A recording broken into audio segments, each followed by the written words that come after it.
because we're in love. Lullaby a birdland, whisper low. One more kiss and then we'll go. Flying off to birdland high in the sky up above. Just because we're in love.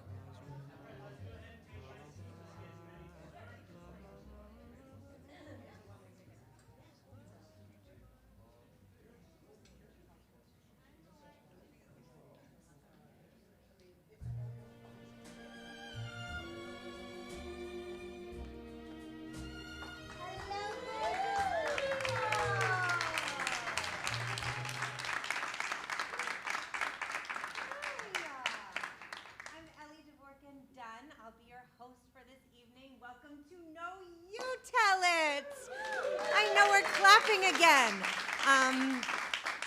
It's so lovely to have so many wonderful people here in the room, but I want to let you know, if you don't already, that we are also live streaming. So there are cameras. We have people watching from all over the country, possibly all over the world. My father in New Zealand may be tuning in. He likes to stalk me on the internet, so it's possible that he's watching. But I don't want the fact that you're on camera to make you freeze up or anything, okay? If anything, you should be more encouraged to clap, cheer, laugh, cry. That not only helps give feedback and encouragement to the storytellers, but it helps the people at home feel like they're really here and they're a part of it. So let's test something out, okay? Everybody shout, Shana Tova. Look at you speaking Hebrew. I'm very impressed. For those of you who don't know, that means good year. It's Rosh Hashanah. That's the Jewish New Year. It's currently calendar year 5,782 for my people. That's not what we're here to celebrate, but I thought I'd point it out. We are here to celebrate a number, and that number is 10. Know You Tell It has been going for 10 years. Everybody say happy anniversary! Yeah.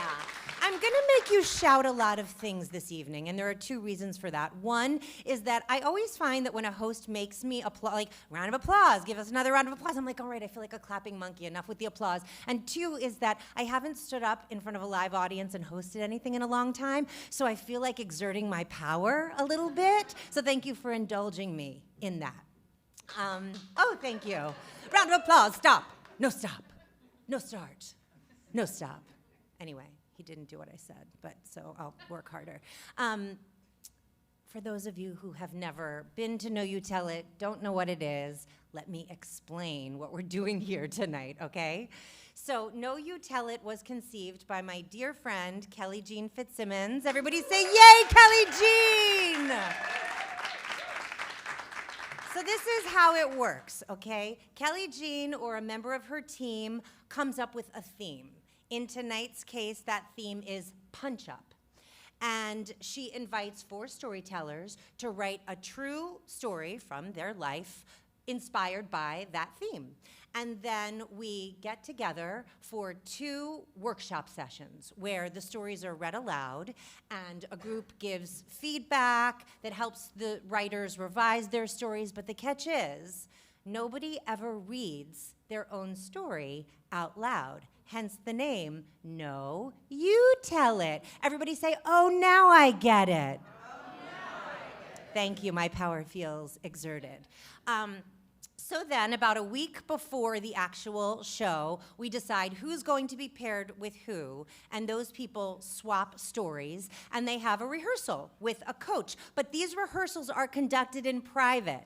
So what's so fantastic about what you're about to see tonight is that you're going to be watching a performer perform someone else's story, step into their shoes for the first time, and really want to do that story justice, and you'll be watching the writer of that story see their words performed by someone else for the first time. So I've been in the audience of this many times. I've also participated in it up here, but my favorite role is as an audience member, honestly, because I love to watch the face of the person who's experiencing their story being told and going back and forth. It's gorgeous. It's beautiful. All right, I'm going to keep talking. We have a few more housekeeping things. Tonight is very important for a multitude of reasons. As I said, this has been kept going for 10 years. Through the pandemic, I am going to ask for a round of applause because that's a huge achievement. We're celebrating the publishing of a 10-year anthology of a curated selection of story swaps that is available both in paperback and as an ebook. And the ebook is really cool because you can click on links that will take you to the podcast episodes that are recordings of the performances that took place live. So you'll be hearing more about the book and the ebook later. You'll have a chance to win a copy, and you're really going to want that because a story that I wrote is in there. So you'll extra want that. Tonight is also part of the Brooklyn Book Festival. This is our 4th event with them, so thank you to the Book and Events Committee for including us. And another reason that it's important is we're continuing to build community by having Know You Tell It alums participate in unique ways. Here I am hosting. I've also directed a pairing of the stories, and we have Pachenda Bao here, who served as a guest story coach. She and I were part of a Know You Tell It that was also a Brooklyn Book Festival event back in 2019, which I call the before times. Like, I forget everything before a certain time, but that was an evening of comedians and poets swapping stories. So thank you, Chenda, for helping with all of the stories tonight. Okay, that was so much information. Now I'm going to ask for a little bit of very important audience participation. Please pull out your cell phones. You've all put them away. You've been very responsible. I'd like you to pull them out if you can. And the first thing I want you to do, I'm sure you've already done it because you're all responsible adults, but the first thing I'd like you to do is to silence them. Silence your cell phones. At this point, my mother, who has a funny accent, would go, I don't know how to do that. So if you don't know how to do it, turn to someone. You all know how to silence your cell phones. The second thing you can do is I'm giving you permission to open Instagram. Go to Instagram. My mother would say, I don't know that, I don't have Instagram. Go to Facebook if you're like 90, or Twitter, Friendster if you still have, we don't have that. But go look at Know You Tell It, look up Know You Tell It on Instagram, and if you haven't already followed us, please follow us on Instagram, and then we give you permission tonight. You can take pictures and tag us so that all your friends and people see how much fun and how wonderful this is, and maybe they'll come to the next one and they'll tell your friends, okay, their friends. The next thing, after you've done that, is please open your web browser. What's a web browser? Don't worry about it, Mom. You don't have to. You just stay on YouTube. Just watch it on the YouTube. Go to knowyoutellit.com. This is very important because right there on the homepage is the online program. We haven't handed you a paper program. We are saving paper and trees. We're from the future. It's the year 5782 in Jewish years. So there's the online program, and you can read all about the people who have participated tonight. And then I swear I'm going to call up the storytellers in 2 seconds. But right before I call them up, if you wanted to do one more thing, you could, I know you're sick of me talking already, but you could open up your podcast app and find this podcast called Circling the Drain. That's a podcast that I co-produce and co-host with another Know You Tell It alum, Julia Granacki, who's sitting here in the front row. Circling the Drain is a perimenopausal podcast about the period before you stop getting your period. Don't let that freak you out. If none of that seems like it has anything to do with you, I still want you to open it up and subscribe and follow us, and then think about like a woman in your life or someone who might appreciate humor and information about women's health as they transition into the menopausal years. There's a little girl over here who's got a phone, and she's following our podcast right now. And she's really, it's going to be good information for you. So maybe not yet. You want to curate that, Mom or Dad, or both of you. Yeah. Okay, so continue doing all of that on your phones. I am going to step away, and now I'd like to invite up Matt and Maria for the next portion of our program.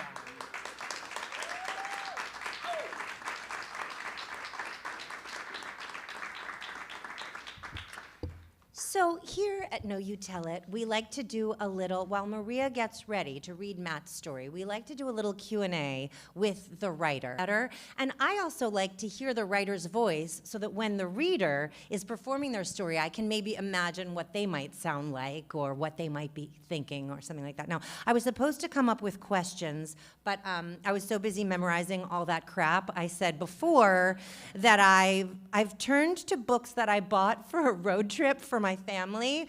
My son is young. He didn't want me to tell you all, but he's 8. So I have the kids' book of questions and Would You Rather.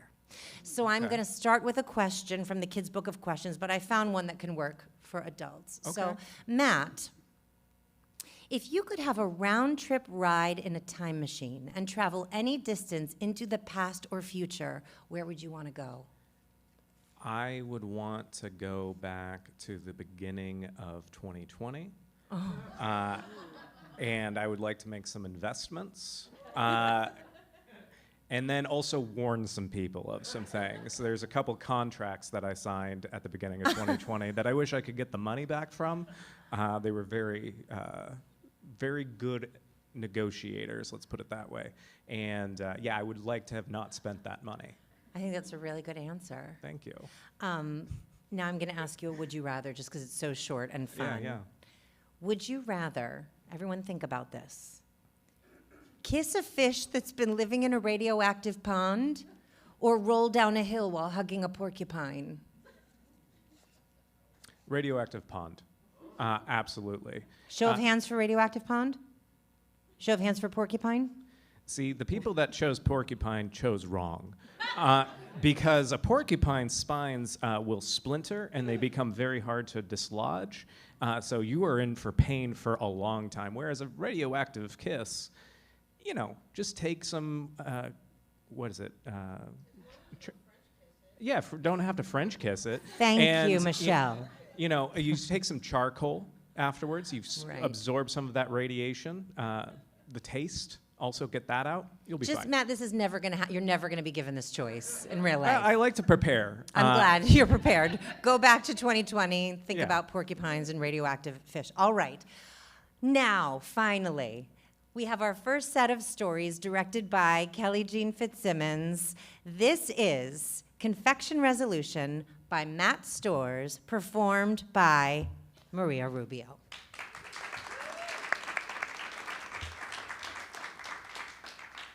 Confection resolution. When I was a kid, I fought the same person multiple times. The first fight I remember us being in was in elementary school.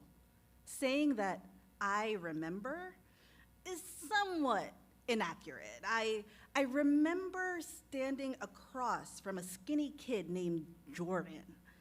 I remember him saying something about me being overweight. I remember a bunch of kids surrounding us. It was that clear, stereotypical fight scene from elementary school. But I don't remember what happened. I don't recall any punches or kicks. I don't recall either one of us hitting the ground. I feel like if I'd been victorious, I would have some memory. After the fight, nobody ever mentioned anything to me. I don't recall kids picking on me about losing the fight. They picked on me for my weight, but not for my lack of fighting skills. I kept going to school with Jordan, and we avoided each other. He grew taller and more athletic. He seemed comfortable in his body, becoming a star baseball player by high school. I'd go into sports too, but I'd be less comfortable in my body. Unaware of the width of my shoulders, I'd consistently run into door frames. When I got into the water, I sank. I didn't own jeans because I couldn't find any that would fit over my thighs. I was stocky. The next time we fought, we were in high school. It was our junior year in a study hall. Our attempts to avoid one another were foiled by the school's athletic director. Athletes were required to have a study hall once a week. In our study hall one day, we were asked to fill out Scantron sheets about our drug habits and those we saw around the school. Our school district was having problems with increased drug usage. Why they expected high school juniors to be honest, I'm not sure. My friends and I thought it would be hilarious to answer the most extreme answer to each question. We'd never so much as drank alcohol, let alone done anything else listed, yet we were going to skew the data. How often do you think about using drugs? The answers were never, sometimes, often, or all the time. we selected, all the time. Do you often use multiple drugs at once? All the time. How often do you purchase your drugs in or around school? All the time. We were a little too boisterous about our answers, and Jordan overheard. He and his friends voiced concerns that there would be a huge crackdown on our school because of our answers. We ignored him and continued filling out the Scantron. How often do you use alcohol? All the time. Marijuana? All the time. Prescription pills? All the time. I don't think we would have answered this way if we weren't assured our answers would be anonymous. Everything would be collected and fed through a reader. The data would be used to help identify problems in the district as a whole, but not at our school. When they asked us to turn in our Scantrons, Jordan insisted we give them to him. If you guys fill it out like that, he trailed off. I kind of want to keep it, I said. He grabbed the Scantrons off our table before I could put them away. He tried to invalidate them as best he could, doing the cardinal sin of a Scantron. He filled in additional bubbles. He wrote in the "do not write in this area" section, and not satisfied with the misuse of a number 2 pencil, he ran a black marker across each sheet. We didn't have to turn them in. We could have just ripped them up, I said. Our school isn't some drug hub, he insisted. The school was a drug hub, though. The school hired new security each semester I'd attended the school to combat the growing drug problem. Being unable to bust every user or dealer, threats of detention, suspension, and expulsion always loomed. That was, unless you were an athlete. Then your indiscretions would be referred to your coach. The coaches could dictate the punishment, and based on your skills, all would be forgotten. I learned later that Jordan smoked weed and sold it to some other athletes. He was worried he might be found out. Anytime there was the smallest altercation, security would be there to defuse the situation. The place security supervised most closely was the lunchroom. In addition to multiple guards walking between the tables, they installed a camera above one of the overhead lights. The camera was conspicuously placed in a light bulb package that just happened to remain above the overhead light despite students' attempts to dislodge it with whatever they could throw at it. I was one of those kids that walked around campus saying, "Hello," to different people. I ran for student government without actually running. My primary location was in the lunchroom. Our lunch tables were long and in 4 sections where 8 people could sit on each side. I sat at the jock table, but at the second section. The first section, closest to the doors of the lunchroom, was set for the most popular and wealthy jocks. My section was a set of in-betweeners. We told stoner jokes, talked about comics and the movies we loved. That's not to say we didn't do stereotypically dumb things. For instance, one day we'd gotten our hands on Harry Potter jelly beans. These were a set of jelly beans that had good flavors of watermelon, peach, cherry, and blueberry. They also included disgusting ones: boogers, dirt, vomit, and rotten eggs. We devised a game. Someone took out their daily medication organizer and secretly filled each day with 3 good flavors and 3 bad flavors, kind of like jelly bean Russian roulette. We played, each of us taking 1 jelly bean at a time. 3 of us were happy and 3 of us regretted our choices. We kept track of what each jelly bean was. It was disgusting, but so much fun. The first segment of the table was also playing a game. It was the one where you flip a water bottle into the air, trying to get it to land right side up. Less creative, but they seemed to be having fun. They would cheer anytime someone was successful. Jordan decided to play. He flipped the water bottle into the air a few feet. It came down right side up. They cheered, but he could do better. This time, he tossed it high into the air, but with too much force. It hit the ceiling, ricocheting off the unmovable hidden camera, landing right between me and my friend Simon. The bottle opened and drenched us. Simon looked at me and asked, "Matt, are we gonna do this?" I hesitated. Upset and angry at my delayed response, he stood and began walking to the first section of the table. I followed him. Yet again, Jordan had made my life more difficult. If the water had just landed on me, I could have passed it off, but I couldn't hide with Simon so upset. This time, I was actually going to need to do something. It was going to be a rematch people didn't remember they wanted. What happens when the stocky and nerdy jock meets the tall and popular jock? We were gonna find out. After the sound of the bottle crashing, kids at our table, other tables turned their heads. Some of the rich jocks stood up. Soon, other tables cleared and kids gathered around us. Security guards pushed through the crowd knowing something was about to happen. 3 security guards, including the head security guard, intercepted us. "You need to apologize," the head guard demanded. Jordan refused and explained it was a mistake. The security guard asked us what we wanted to do. He offered detention. The thing was, Jordan was a baseball player. He wasn't going to get detention because that would be during practice.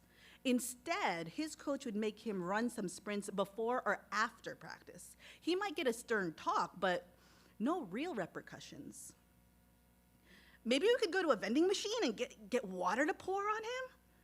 A newer security guard suggested.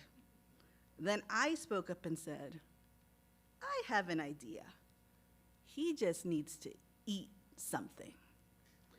I went back to my side of the table. I collected the worst tasting jelly beans. I returned to the confused crowd. "Jordan, you gotta eat these jelly beans," I said. Simon was disappointed initially. He wanted more punishment for having the front of his outfit soaked. The head security guard was confused. "Those are just jelly beans?" Thinking he thought I was trying to give him drugs, I showed him the candy package. "Yeah, Harry Potter ones, like the movie. He just has to eat them now."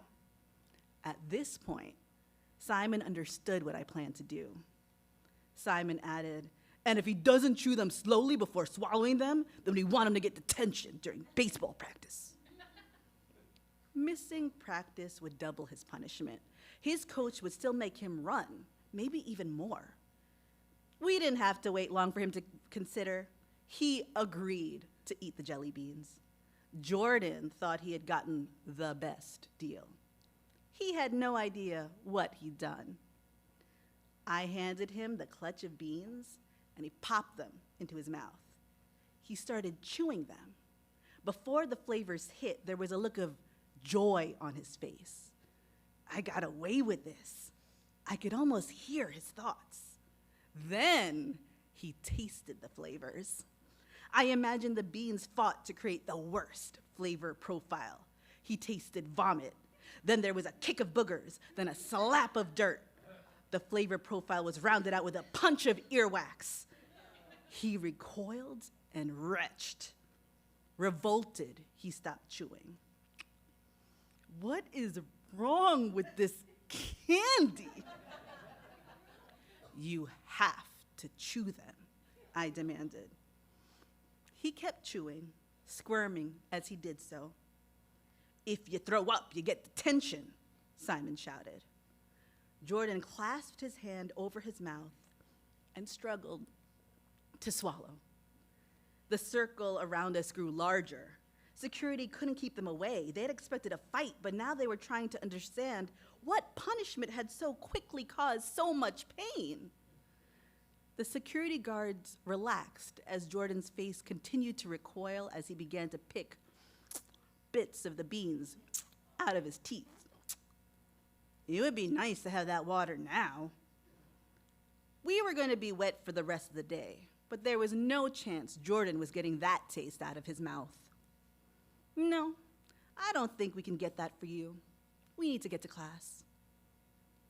I may not remember our first fight, and I let him take that Scantron from me. Our third fight went a bit differently. I wonder if he remembers that flavor profile.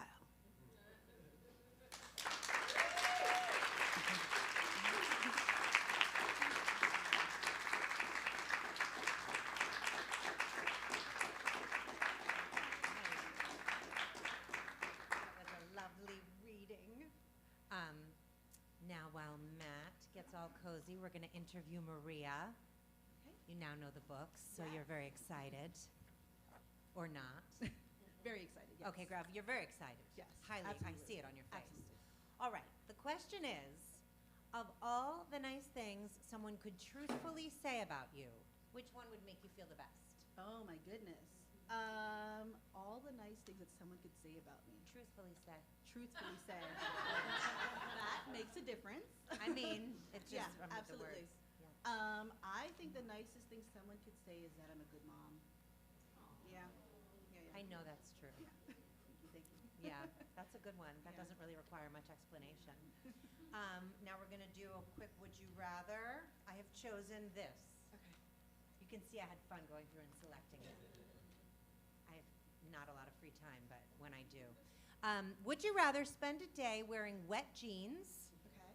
or spend a day wearing shoes that are 2 sizes too small? Oh, the wet jeans. They're going to dry out. No, but I eventually. feel that the question implies that the jeans are not going to dry, that they're going to stay wet all day. If I may, they don't dry out. No, but I couldn't do the shoes. I feel like the shoes would squeeze my feet and I wouldn't be able to do anything all day. Right. But with wet pants, with wet jeans, You could I deal. could figure it out. Yeah. All right. I'll make it a style. Show of hands for the jeans. Yeah. Show of hands for the shoes. All right, we got just a few shoes. Okay, I like this. This is fun for me. Thank you for indulging. And now we have The Great Unknowns, written by Maria Rubio and performed by Matt Stores.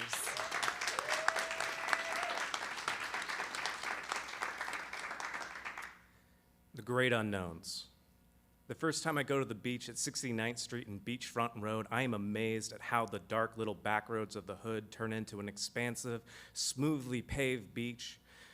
Solid houses of all different styles sit placidly behind perfectly manicured hedges, and the street signs boast to park on the curb, I must have a special permit. I'm in a neighborhood called Avern? Listening to Waze guide me as the warm summer breeze fills my lungs with salt and traces of morning dew.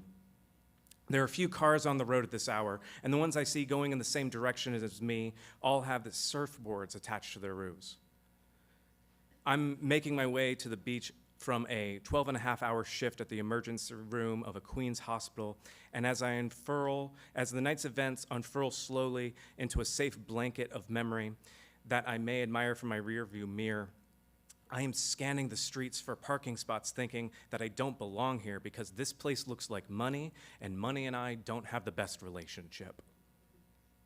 It is the summer of Black Lives Matter protests, and I'm marching every chance I get. It feels good to have something physical and with something to do with the physical, pardon me. It feels good to do something physical with the anger and frustration I feel, to use my energy for something bigger than myself. As my all-white Air Force Ones hit the black tar of New York City streets, my voice joins a chorus of chants like an ancient songs from the depths of the sea. Our footsteps trickle down avenues, ushering in hope, violence, change.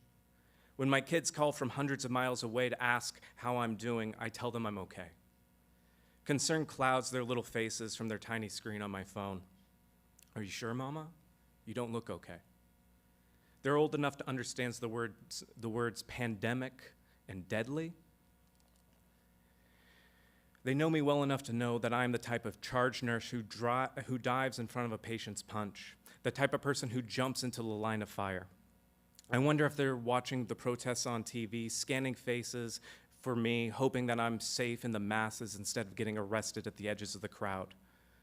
I've been close enough to hear the click of handcuffs against others' wrists, to have felt the adrenaline pump through me as words turn into actions and actions into arrests. I've had moments where I've had to stop and ask myself, what am I willing to give up? Am I willing to risk my life for this? I know full well that my nursing license can be taken away if I'm arrested, that my life can be taken away if I catch COVID, that I'm playing Russian roulette, but just by being me. I park 4 blocks away from the beach entrance in the parking lot of a mini strip mall with a bustling grocery store. Sweat has sprung on my brow, and for a moment I forget that I'm wearing a face mask. I wipe my face with the back of my hand before stripping off my scrubs to reveal a modest one-piece. Tossing all of my work clothes and shoes into a Target bag, I think of all the germs I'm displacing and realize I don't care about wiping down my back seat. It's June 2020, and I've finished another grueling shift taking care of people at the hospital. And for the first time in 11 years of being a mom, I'm away from my kids.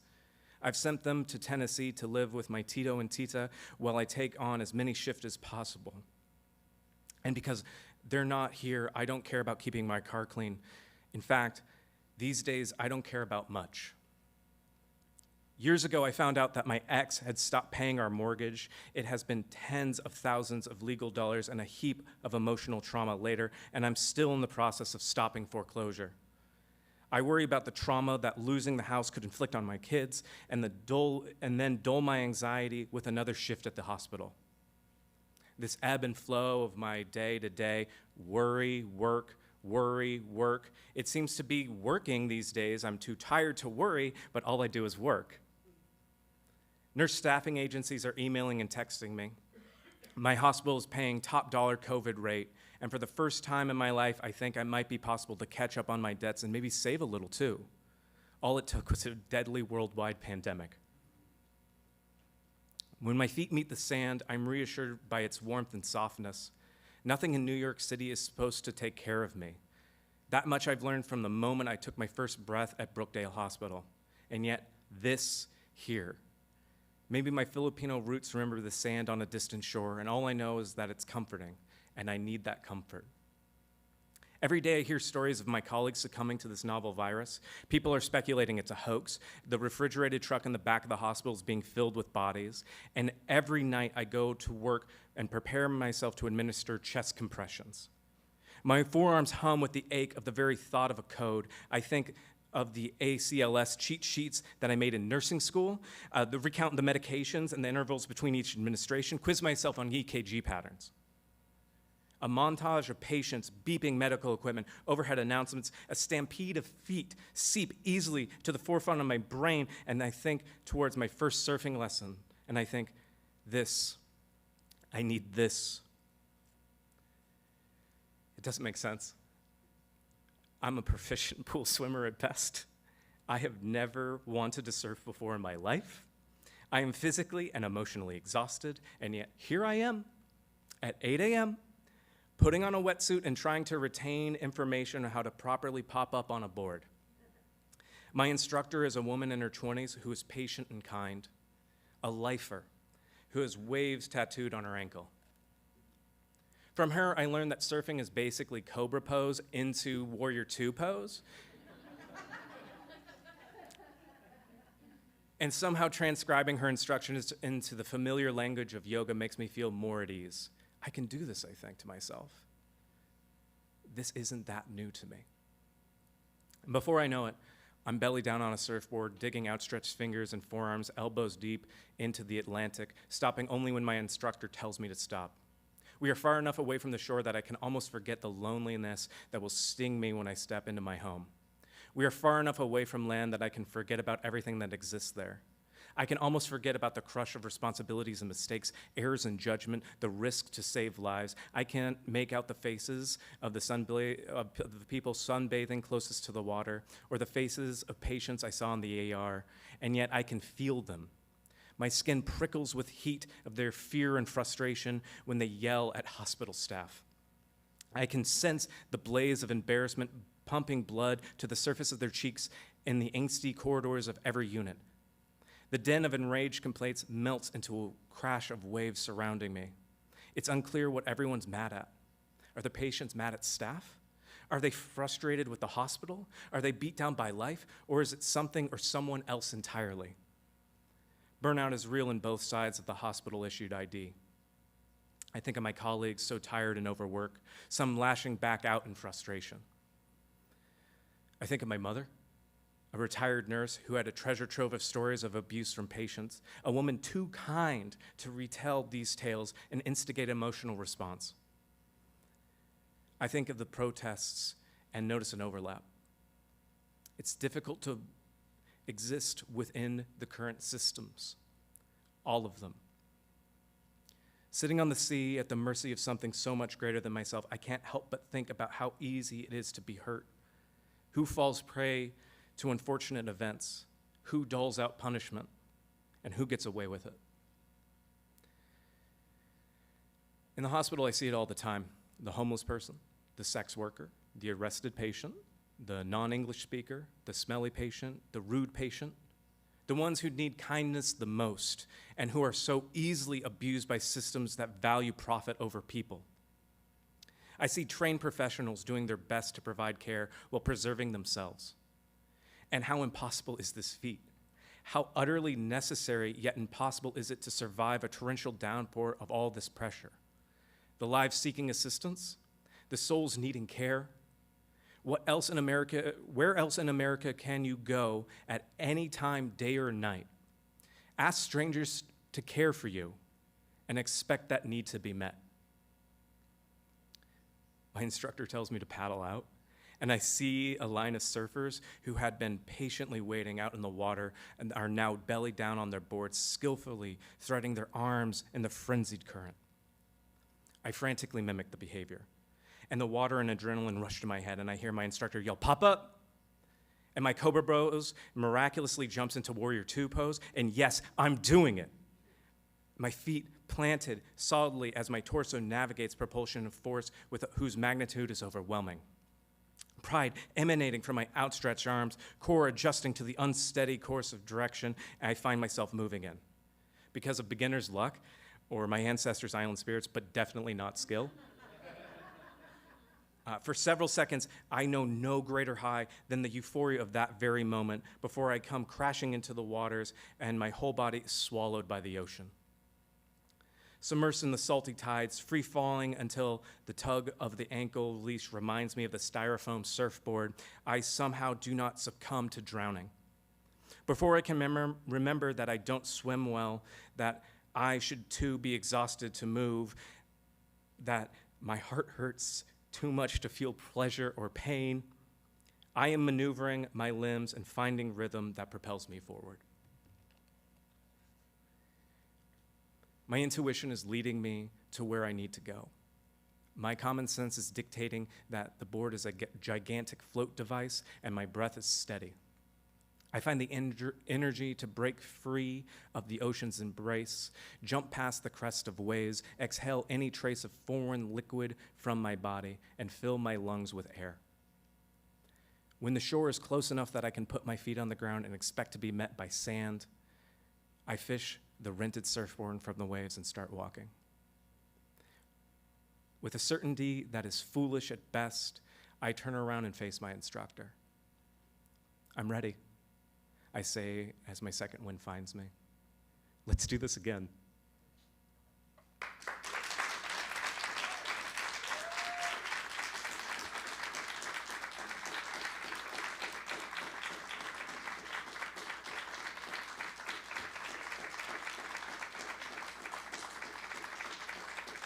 That was pretty fantastic.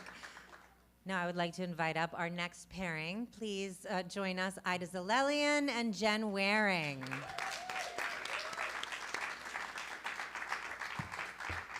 Nice. Yeah, you remember.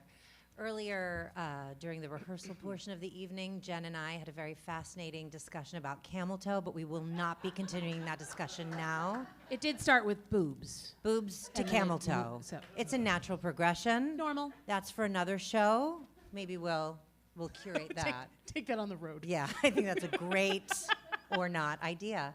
We'll workshop it. Jen Waring, Yes. when was the last time you did something for a stranger just to be nice, and what did you do?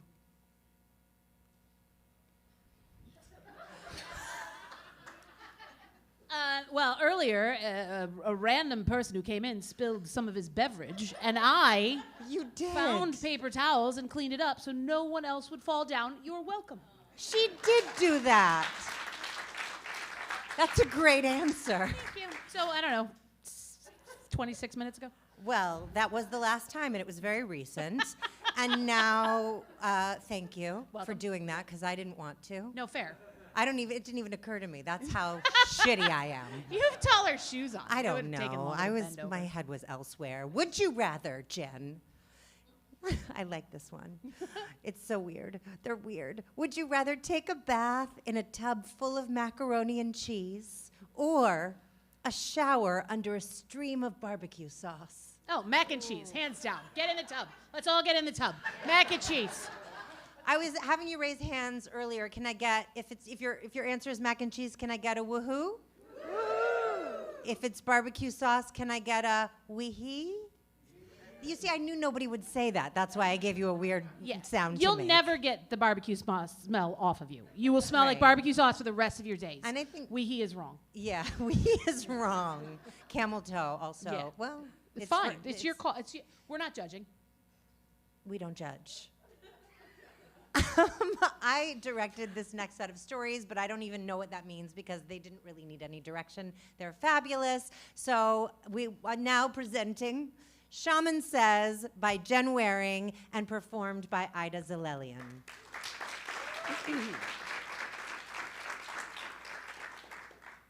Shaman says, something needed to change. Anything. Everything. Saturday night was just another shitty cocktail in a plastic cup served with frozen chicken wings warmed on a Foreman grill. A surefire way to get no tip and salmonella. If people could see this place in the daylight, the mystery stains on the banquette cushions, the peeling wall paneling, the state of the 287-year-old carpet, they wouldn't even stay, let alone eat. And everyone just looked the same to me, like God had run out of extras in the shitty movie that was my life. Even the water bug in the gumball machine was surely the one I'd killed in the showroom the night before. Compliments, complaints, conversations, all carried out with an internal monologue of fuck off, fuck off, fuck off, fuck off. Sadly, quitting didn't pay the rent no matter how much you need to change. But I didn't know what else I could do anymore. When you sit at the crossroads for so long, staring in every direction, wondering endlessly which was right, none were right, and movement impossible. Sleepless nights full of doom scrolling, falling down rabbit holes of potential new and exciting paths. Raise emus in corn, run a hatchery for axolotls, bakery with a karaoke bar in the back, all on whatever money I had left after I paid said rent and the creative fortitude I had long since run out of. The burn was real, and I was very tired of that reality. I just needed a sign, and now, a sign now. Before I got yelled at one more time for more blue cheese, please, or an actual glass. Seriously, fuck off. If a waitress falls in the forest, is anybody here? Or do they just step over her on their way to the always flooded bathroom? And that's when she walked in. Former waitress, Melissa. If I was grizzled, she was hardtack jerky. By the time she quit, I was 76% sure she'd be back in Postal, if you feel me. She was mean as a snake, biting and cruel. her face etched in a grimace. Even her hair was angry. The coworker you tolerate by avoiding. She had left to move upstate and take a break. Honestly, I assumed she'd been committed. And while it was definitely Melissa, something was off. And I tried to figure it out while squeezing lemon juice packets over sugar packets before hooding them with vodka and pretending I gave a crap about someone dumb enough to look around this place and order lemon drop martinis. And then it hit me. She was smiling. I had literally never seen her face do that. And the scarf she was wearing was sparkly and colorful. She actually looked lighter, like a horror film turned into a fairy tale. Suddenly, that crossroads I'd been sitting on got 100 times more uncomfortable. She was my touchstone, my worst off, and she looked happy. My brain may have actually broke. What had happened upstate? I tried to scroll through all the words she said before she left last month, but honestly, I was barely listening. One round of drinks delivered later, I was reminded Melissa worked for a shaman. A shaman. I didn't even know there were shamans upstate, and frankly, at all in real life.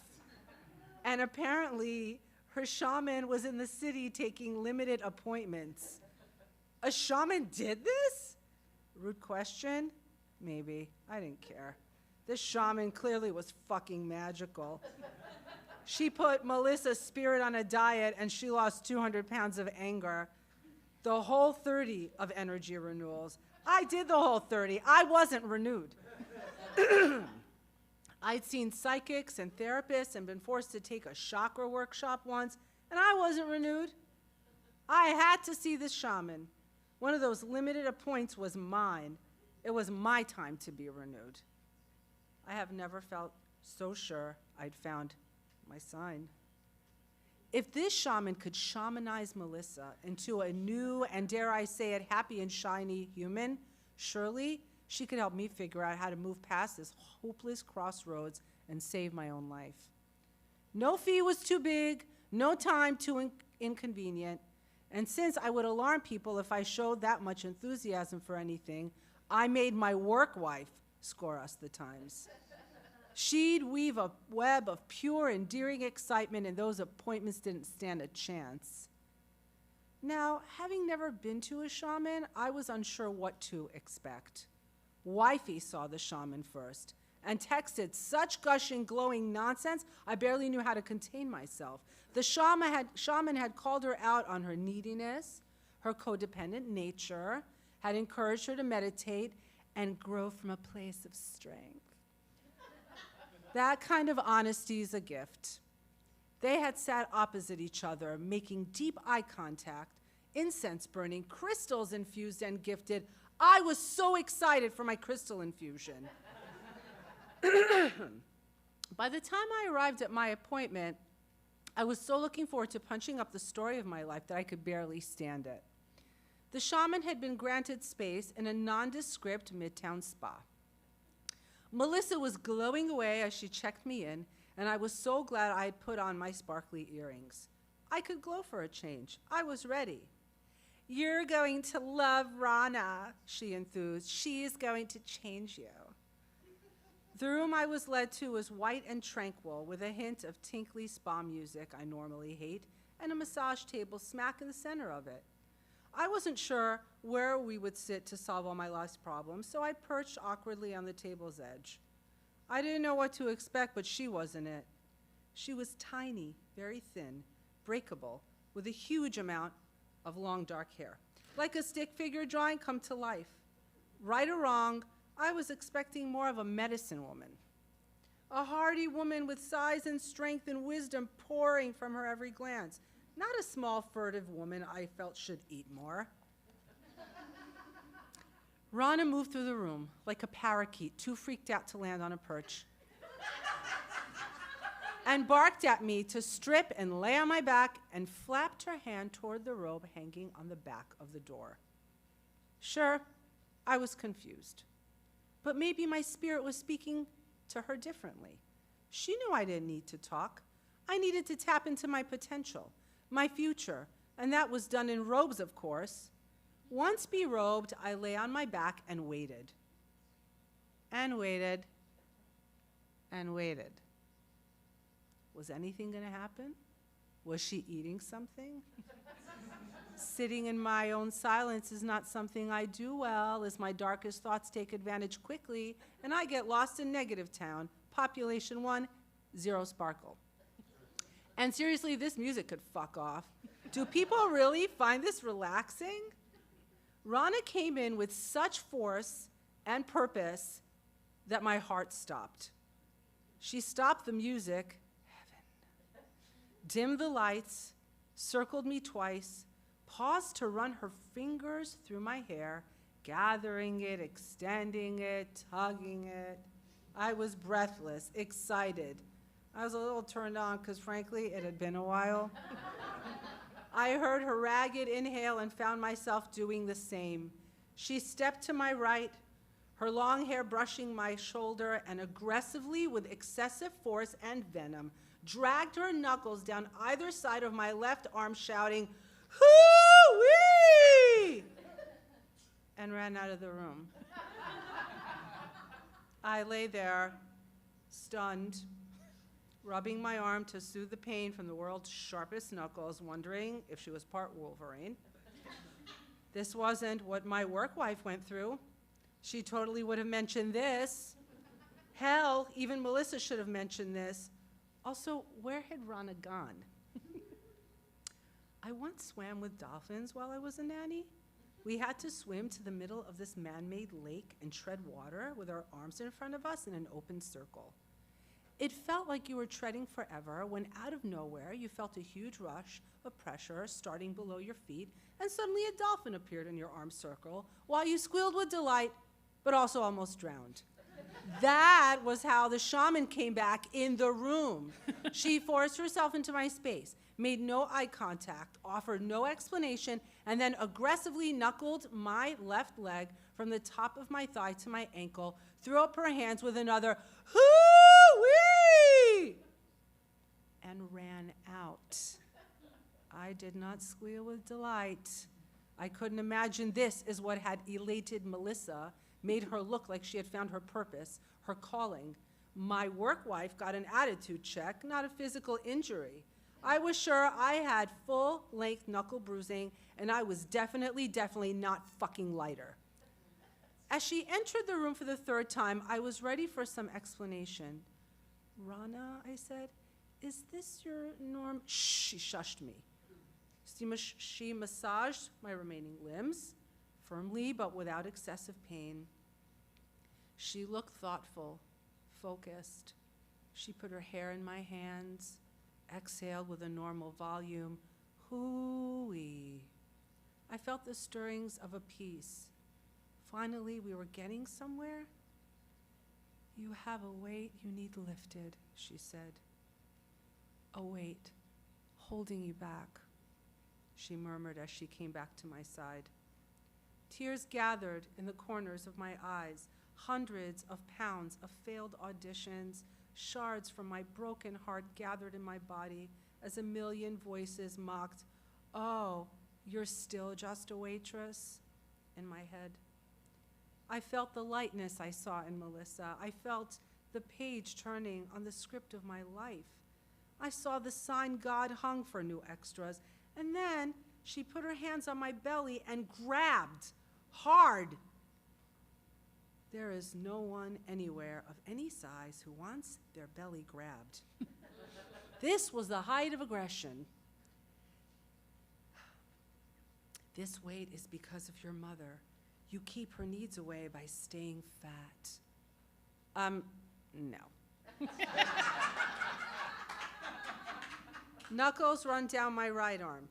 I flinched in pain and pulled my arm away before she got past my elbow. "You're angry at your father. It's why it hurts." Wrong. She moved to my feet and knuckled from heel to toe on both sides and shouted, "Hoo-wee!" and left. Again. Bitch. But I'd had enough. This time, my inner monologue was a very outer fuck off. I got up and grabbed my phone. 45 minutes had passed. Took that as a sign to get dressed. Took the fact that Rana hadn't come back as a sign I was correct. My emotions were running the gamut from anger to fury. I felt like I'd been robbed, cheated of the better story arc my character was supposed to get. I've never felt more right about anything than I felt about leaving. I barely smiled at Melissa. I stared at the other folks waiting, and of course, I still tipped, but I was not happy about it. Shaman, my ass. Melissa got a lobotomy and a desk job upstate. Outside, once again, I took the hugest breath and shouted, "Hoo-wee!" and burst out laughing. What a crock. I knew what I needed to do, quit this shitty job, make a choice, and just take one step, hit a stage, and call my mom. She'd be thrilled to find out it was her fault. And I was heavy and was mad at my dad. Maybe the shaman wasn't the answer I wanted, but she was an answer. I'd never been more motivated to try something else. And honestly, isn't that all I was looking for anyway?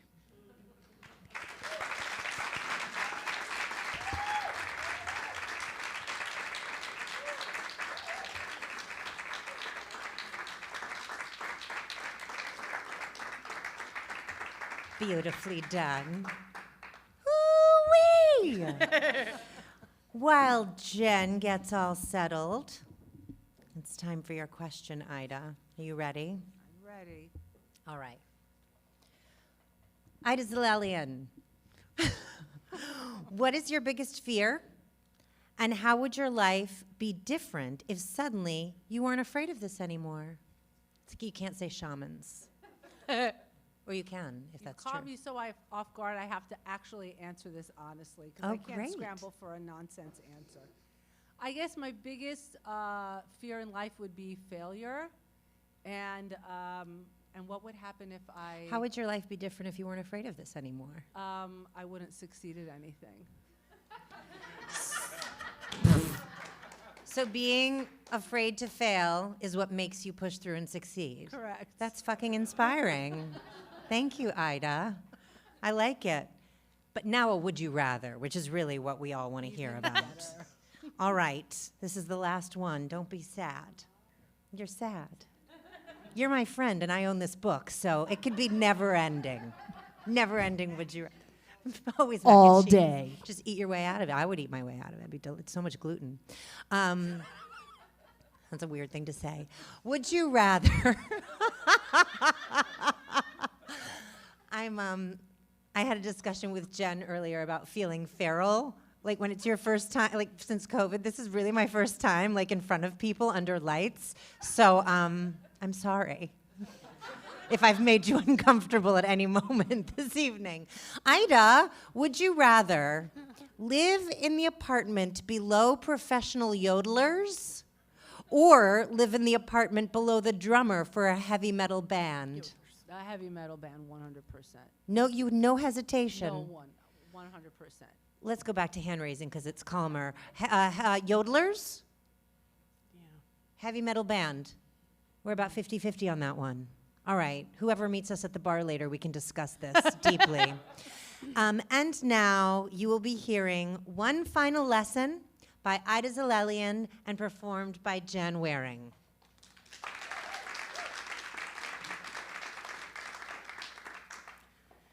One final lesson. I leaned against the wooden bar, the gritty surface tacky against my elbows. I was waiting for an old college friend with whom I'd had a complicated falling out. I'll name her Shannon. It had been 8 years since I had seen her. On a lark, I had called her house, and her mother had answered the phone. She told me where Shannon was living and that she worked at a bar around the corner from her apartment. The bar was more of an extension of an old cheap motel, notorious for illicit rendezvous, where people met before stealing away for a quick thrill. It wasn't at all where I thought Shannon would be working after graduating from college. Shannon, who could quote pages from our favorite Salinger book, Franny and Zoe, who could explain existentialism while throwing together the perfect ensemble for a late night of drinking and eating disco fries at our favorite diner. It was who she had been when it was just the two of us. I wondered how little or how much Shannon had changed, and I thought of the person I was nearly 10 years ago. Living with my family in Jackson Heights, my mother's tight grip of my whereabouts marginally slackened when I began my first semester at Queens College. I was only 17 and a full year younger than most freshmen. Me being the eldest of 3 girls, my mother was a dominating force, wielding her control with unrealistic curfews, eavesdropping on phone conversations, reading my diary, trampling over boundaries, the borders non-existent. I looked around the bar wondering why it was empty until I reminded myself that it was a Tuesday afternoon, though unsure if the time of day was a deterrent for a sexy tryst. "The ice is melty." I heard a familiar voice call from the doorway that led to the bar. My palms were slightly damp as I eased myself onto the maroon leather bar stool. "Hey," I heard, and saw Shannon gliding past the bar toward me. She wore her hair the same as she had in college, long and blonde. Her eyebrows were pencil thin, which distracted me. I couldn't remember how she had kept them in college. "Hey," she said again, our eyes widening with genuine surprise as if we hadn't spoke on the phone and she hadn't told me to stop by at noon. "What is up?" she said. I had forgotten about her Long Island accent. Yet how? She was wearing so much patchouli that I would smell it on my clothes on the drive back to my apartment. Now, standing behind the bar, she asked me if I wanted anything to drink. "Water," I said, realizing that the corners of my mouth were parched. "What has been up?" she said again. I told her I had moved out of my mother's apartment after getting my master's. "Holy shit," she said. "Stella must have loved that." She said, referring to my mother. Shannon was one of many friends my mother had disapproved of and had made it known to her. In contrast, her mother had been fond of me, hugging me and complimenting my piano playing when I visited Shannon. Stepping through the door, her home felt warm and lived in, with piles of books on various surfaces and a kitchen with half-peeled oranges. "Where are you working?" she asked. I told her I had left publishing and had been teaching English for the past year. "So you're teaching high school?" she asked. Both of us smiled at the irony. "How are you liking it?" Back then, I was able to slip through the cracks of the DOE with all my psychology major credits. I'd only taken 2 education classes and passed 2 exams for my certification. I'd had no actual teaching experience prior.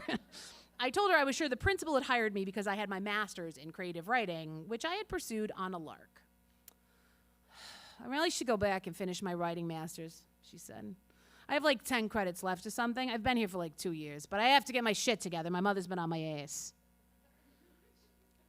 I encouraged her, pointing out that she probably could pull it off in 1 semester with her flexible hours. We made plans for dinner the following week. As I drove home, I felt a sense of hope for a new friendship, the friendship we were meant to have without the complications that had weighed us down as adolescents. My mother's over-involvement, for one, and an awful boy. That's what it had boiled down to upon looking back. We had fallen for a boy who ultimately chose me over Shannon, yet she'd had the freedom of no rules, and I'd been bound to my house. After they disconnected from me, they continued their relationship, which ultimately became destructive, I heard from acquaintances. I didn't allow my mind to drift to the painful memories of Shannon's ploys to win him over, or what she did when it all fell apart. He had brought out the worst in her. She was level-headed now, clear-eyed. When I walked into the teacher center in September, a room filled with familiar faces welcomed me back. We exchanged stories of what we had done over the summer. Someone mentioned that there was a new hire in our department. Before I could ask, I saw Shannon at the far end of the hallway. It was jarring to see her as she slowly made her way down the hall reading room numbers. "I thought I'd surprise you," she said when she saw me. We had seen each other several times over the summer. Never had she mentioned to me that she was applying for certification. It would dawn on me later that the reason for all her detailed questions about my school and the principal and how I had secured a teaching position. As the weeks passed, I would arrive to school to find Shannon sitting with the same colleagues I had become friendly with the year prior. Upon seeing me, Shannon would nod in my direction. "What's up?" she would ask. A rhetorical question that I learned to ignore, puzzled by how comfortable she had gotten so quickly. My friends commented on how clever and cool Shannon was, asking me about our friendship in college, to which I replied with vague answers. They mentioned hangouts outside of work that I wasn't invited to, wondering why I didn't know about plans. One afternoon, as I walked out of the gym, I saw Shannon climb on a treadmill. Unbeknownst to me, she had joined my gym. And that's when I realized what I had gotten myself into. I left feeling an unshakable dread. I saw her at work the next day. "What's been going on?" I asked her. We were alone in the hallway, a rare occurrence. "Not much, you?" I mentioned a few people she had been hanging out with and asked why I hadn't been invited. "I like to keep things separate," she said. "You know." "Why?" I asked. She sighed impatiently. "We're not in high school anymore," she said, catching her joke. "You know what I mean? Does everyone need to be invited to everything? Like, how old are we?" It was the exact same conversation I'd had with her all those years ago when I found out that she had been hanging out with the boy I liked and hadn't told me about it. I walked away knowing she would let me. As the months passed, Shannon seemed to be ever present in my life. At work, among my circle of friends, and the gym of all places. I berated myself for my naivete. I drove to work every day, conjuring scenarios of bumping into Shannon in the hallways and all the things I would say to puncture her aloofness. Sometimes I would hear her nasal Long Island accent even before walking through the teacher's center, and would find her sitting with the very group of colleagues I had considered my friends. No one would believe that this very same person had trailed behind me in my ambitions of a teaching career and friendships I had been forming, even going so far as to enroll in my gym. Painful still, in comparison to her, I felt dull and forgettable. I was furious with myself for contacting her after so many years. One afternoon, I sat on my couch and stared at my empty living room wall. I pretended I was looking at a painting, and it was my friendship with Shannon. It reminded me of the first time I had seen a Monet mural close up, and how the image was so richly different upon stepping back and taking it all in. It was grotesque, our friendship, a failed disaster. It would always be. It festered with teen movie drama of betrayal, lost innocence, and desertion. After all that time, I finally let myself remember. Alex was his name. He was reckless, dangerous. I had confused him with the lovable rebel teens of John Hughes movies. All three of us were friends, and both Shannon and I had become infatuated with him. One afternoon, he pulled me aside, confessing how much he liked me, wanted to date me, without Shannon's reaction confounding a relationship between he and I. Knowing I couldn't contend with my mother's intense dislike towards him, I had to say no. The trouble wouldn't be worth it. When I walked to the car the following morning, I discovered that one of the windows had been smashed in. I knew right away it was him. It would not be the last time. And Shannon had been his accomplice.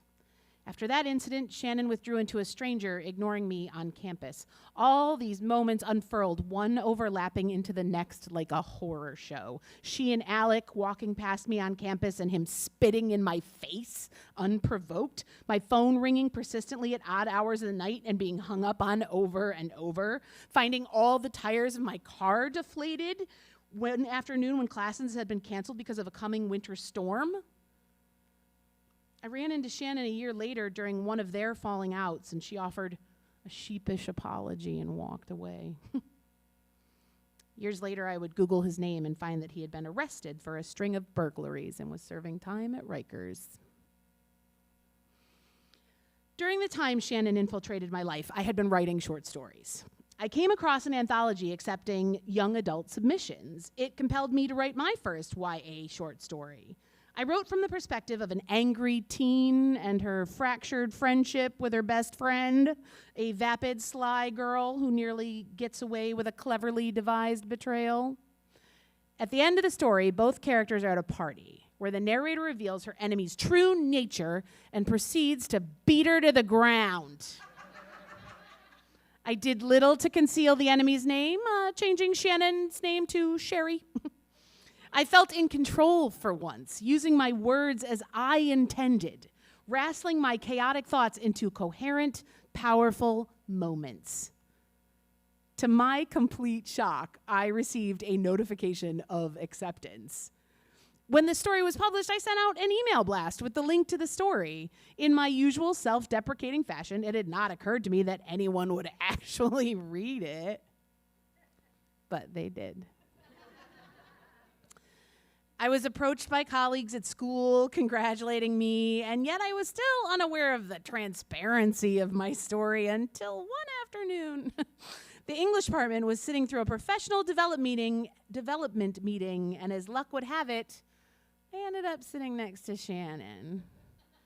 I felt her eyeing me, the frost of her gaze palpable. She turned to me in the middle of the meeting and half smiled at me, her lips quivering. I knew her well enough to know that it was not a smile, but a glint of rage. Shannon, I said, after the meeting had ended, I sensed she was lingering for the space to clear as I had. You wrote a fucking story about me? She nearly shouted. I didn't mean for anyone to read it. Bullshit! She yelled. I looked at her red, sputtering face, and remembered one of the lines from the story. She has long blonde hair, and sometimes I have fantasies about wrapping that thick mane of her hair around her neck and strangling her until her face turns blue. I wanted to laugh. I told my mother, and she couldn't believe you would do that. Then she read it, my sister read it, and so did my brother-in-law. As if that was proof of my guilt. You beat the shit out of me, she yelled again. As if she had actually suffered her character's ass beating. I froze in disbelief. I couldn't believe she was upset. I really didn't think anyone would read it, I said. And I wasn't lying. But after all she knew she had done to me, I guessed she wouldn't believe me. Then why did you send the email in the first place? She asked. As a notification, I said. I mean, who takes the time to read the English department? She said. They're on my mailing list because I used to be friends with some of them. She paused. You've said and done whatever you liked, Shannon, I said. I guess it was my turn. After she left the room, I wished I had remembered to ask her if she liked the title. I thought it was pretty good. It's called The Festering.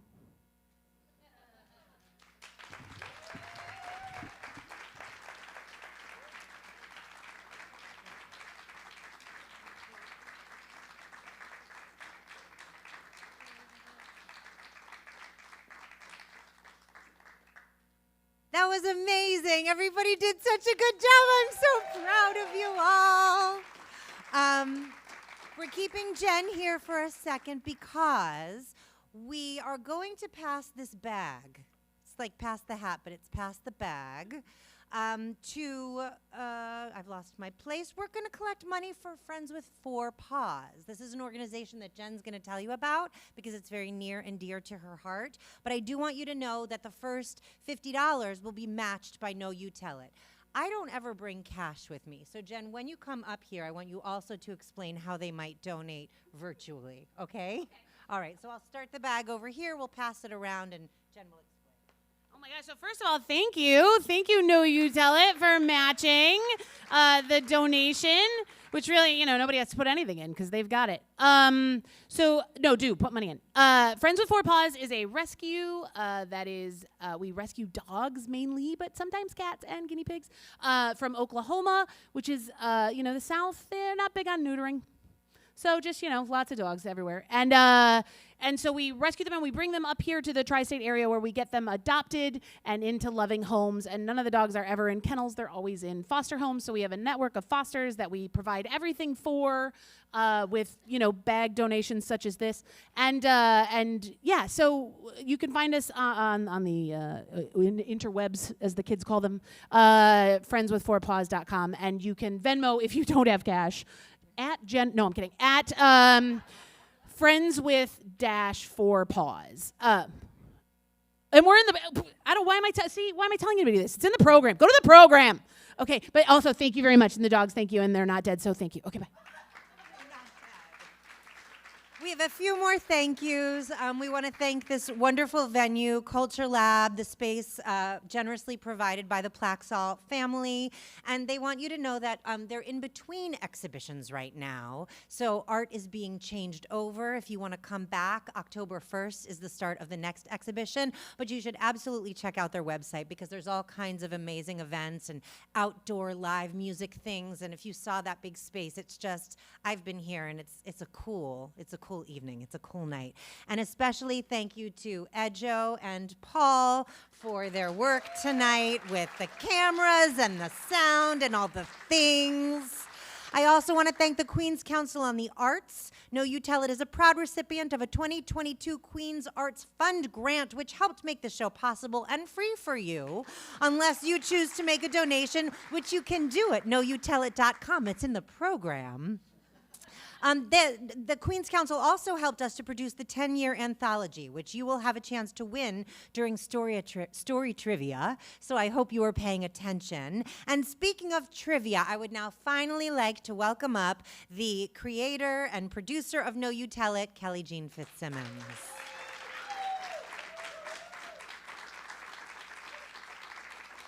So many thank yous. We definitely have to thank Ellie Dvorkin-Dunn for that amazing job hosting. I have the prizes here. First, I want to put a date in your mind. November 9th, 2021. That is when I went out to have tacos with Marcos here. And Marcos very casually said to me, "You should do a 10-year anthology. And it should not just be a best of Know You Tell It, but it should tell the story of Know You Tell It over the past 10 years. And I am both extremely grateful, and I have rued that taco day many a time. But being here tonight, the gratefulness very much outweighs there was a lot of rue as well. But because we have the real life books here, and one of the only reasons I ever hesitated to do an anthology, I'm going to quote Jen Waring a lot, so get ready for the first one here, is that I love all my children equally, and I didn't know how to ever pick. You just saw the amazing stories tonight. How do we pick out of the last 10 years? But what we ended up doing is, as Marcos suggested, over tacos, and then it was up to me. But so we, me, myself, Tim Lindner, who's here, Erica Iverson, Mike Dressel, some of the storytellers like Jeff Wills, we all wrote introductions that kind of explain why these certain stories stuck in our mind, how this, these story swaps represented how do you start from nothing, right, and end up creating a series that lasts 10 years, that lasts through a pandemic, that there's so many familiar faces here for it. So I'm very excited to give some books away tonight. And Tim, just stand up in your seat because you can't move because you got to take pictures, right? We're always putting you to work. So congratulate Tim here is a big reason. And Erica Iverson, will you come up and help me give out the books? I'll give you some right here. And he's going to hate me for this, but Mike Dressel, will you come up and help us pick out winners? So we can have the original three-headed dog of Know You Tell It here. Great. So we have books. We also have these lovely, in case a contributor happens to be a trivia winner, because you get a book. We have these tote bags, these Friends with 4 Paws tote bags that Jen donated. I also want to point out, this is just the Jen show all of a sudden, but I do love you. On the very back, because I wish everybody is in the anthology in a way, right? Like we have everyone that's ever come to the show, all of our storytellers, all of your supporters, even down to the tiniest detail, like our little catch line, nothing informs your story, like hearing someone else perform your story. Trademark, Jen Waring. Okay, I hope you were listening, because we have some fun trivia here from the stories themselves. So in our very first story, Confection Resolution, written by Matt, I would like to know if you can name one of the cardinal sins of Scantron. Shoot your hand up if you... Boom! Katie! Or whoever wants to even... I pointed though. I'll be faster next time. You be a little. Oh, I've always wanted a book elf. No. Fill in the blanks. The game The In-Betweeners, played with Harry Potter jelly beans, was a kind of like a jelly bean. Nice.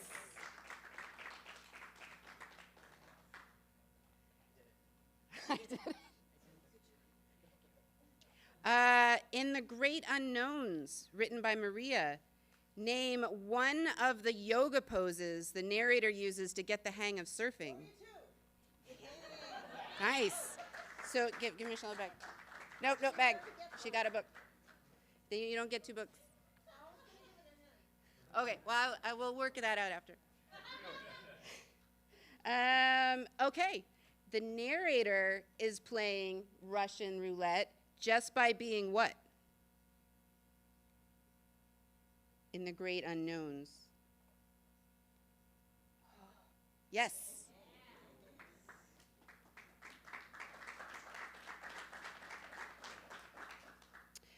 In Shaman Says, written by Jen, fill in the blanks. If the narrator was grizzled, then Melissa was... Oh, it's a hard one.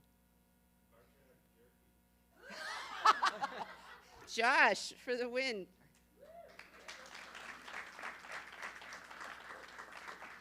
And now, what is the population of Negative Town?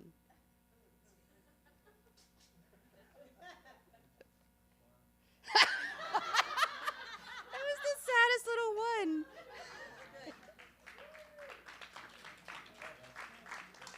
All right, and our final story, one final lesson. What is the narrator's and Shannon's favorite Salinger book?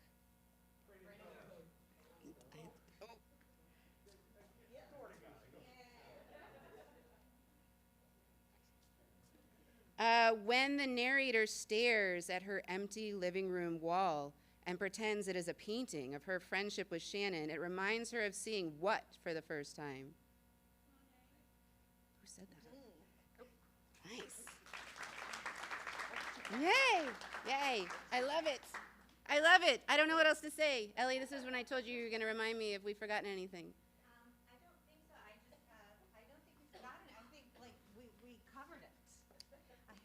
Right? I think to thank Ellie for her wonderful job tonight, you get a tote and a book because she's in the book, as are many of our supporters. Thank you. And I guess I'll just close out by thanking these 3 up here who were the original 3-headed dog and facilitated so many Know You Tell It's over the years. And really do go to the program at knowyoutellit.com and check out all these fantastic storytellers and performers and look at their socials and follow them and see what they're doing, because we were discussing earlier what everyone has going on, and it's so much good stuff. So if you like tonight, you can find out what they're writing, where they're performing their comedy or their storytelling, all of it. So, oh, she has 2 more things. One, I want to thank Lee Anderson at Palm Circle Press for taking on the crazy challenge of producing a 10-year anthology while we were already in our 10th year and having it come out before the 10th year is over. And also, I want everyone to come to the bar. Right. Where are we going again? LIC Bar. It's right down the street. Do they have food? I don't know, but somehow Marcos got chicken last time. You have to teach us how to do that. Teach us how to get chicken, not tacos. I'll bring the books. We can play Would You Rather. We can talk about the stories or just drink drinks or I don't know. Thank you all so much for coming. This was wonderful. If you weren't able to donate tonight, please keep in mind you can donate to Friends with Four Paws online, or you can donate to Know You Tell It online. Or both. We'd be so grateful. Thank you so much for coming.